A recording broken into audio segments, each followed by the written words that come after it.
Hello everyone, Daniel here from the Next Issue Podcast. On today's video, I'll be doing a review of Radio Spaceman number 2. This is a book from Dark Horse Comics. Let's take a look at the creative team and we'll get back into what this book is all about. So we have a script by Mike Mignola with art by Greg Hinkle, colors by Dave Stewart, and letters by Clem Robbins. We don't have a Mignola cover for the second issue. So if you know anything about this little robot spaceman, during I believe it was a couple years ago when we were doing Mike Mignola was doing sketches and inking stuff, and this character kind of came up, and people enjoyed it so much that there's now this little two-part story that's coming up about Radio Spaceman. So that was a super cool origin. Now in this specific issue, as we continue the mission to Numa 4, the horrors at the mysterious temple escalate as Gargum makes his presence known. Radio Spaceman and the formerly captured Doctor attempt to make their escape, but an unexpected third party has emerged from the wreckage of the crash that began their adventure.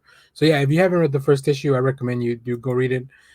Like I mentioned last time, my one gripe about this book is that I wish we had gotten the full story all at once, because it's such a short story, right? It's only 2 issues.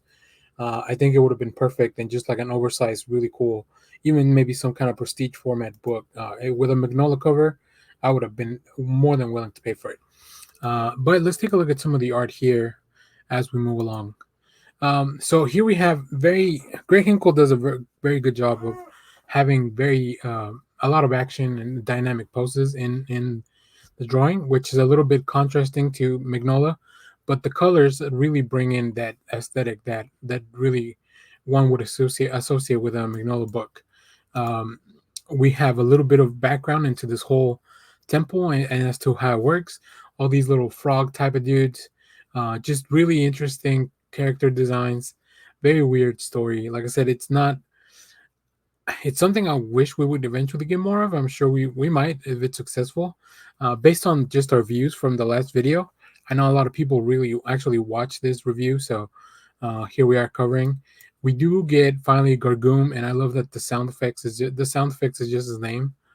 So this creature is finally out, and now our heroes kind of have to deal with it.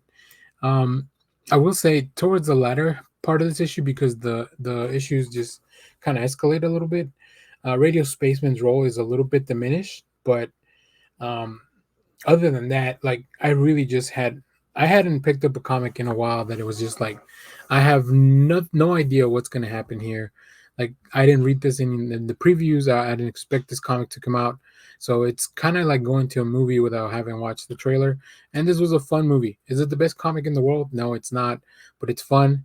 It's authentic. It's new. Like it's different than all the stuff I'm reading. So really much enjoyed it. And like I said, other than my small gripe about this should have just all come out at once, I really enjoy the story. So very much highly recommend. Now that it's out, go ahead and pick up both issues because I think it's just something cool to have in your collection as well. So well, there you have it. As always, thanks for watching, everyone.